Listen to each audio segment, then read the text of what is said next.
அர்ஜுனன் என்ன சொல்கிறான்? எதிர்கட்சியை பார்க்குற போது, கிருஷ்ணா எனக்கு ரொம்ப மனக்கலக்கமாக இருக்குது, என்னுடைய வணக்கத்திற்குரியவர்களாம் அங்கே நிற்கிறாங்க, நான் யுத்தம் பண்ண மாட்டேன்றான். அப்போ அவனுக்கு இவன் கிருஷ்ணன் வந்து அறிவுரை சொல்கிறான். என்ன அறிவுரை சொல்கிறான் அப்படின்னா, கடைசி நேரத்தில் இந்த மாதிரி நீ பின்வாங்கிறது உன்னை பேடி என்று இனங்காட்டும்.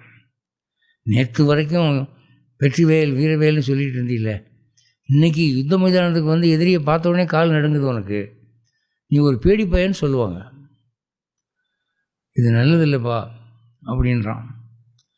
அவன் கேட்க மாட்டேங்கிறான். இல்லைப்பா, நேற்று கூட எனக்கு இதே போராட்டம் இருந்தது, சரி தலை கொடுத்துட்டோமேங்கிறதுக்காக வந்தேன், எனக்கு இஷ்டம் இல்லைன்றான். அப்போ இவன் மனசை மாற்றுறதுக்கு கிருஷ்ணன் என்ன பண்ணுறான்? படிப்படியாக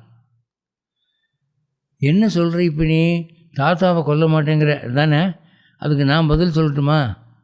இந்த தாத்தா என்று நீ கண்ணால் பார்ப்பது தாத்தா அல்ல, அது சரீரம், அது அழிஞ்சு போகும். அதுக்குள்ளே பீஷ்மர் என்ற ஆத்மா இருக்கிறது. அந்த ஆத்மாவை யாருமே அழிக்க முடியாது, நீயும் கொல்ல முடியாது. நீ இந்த உடம்பை கொண்டுட்டா கூட அவர் வந்து அமரஜீவியாக போய்விடுவார், அவருக்கு ஜென்மங்கள் உண்டு.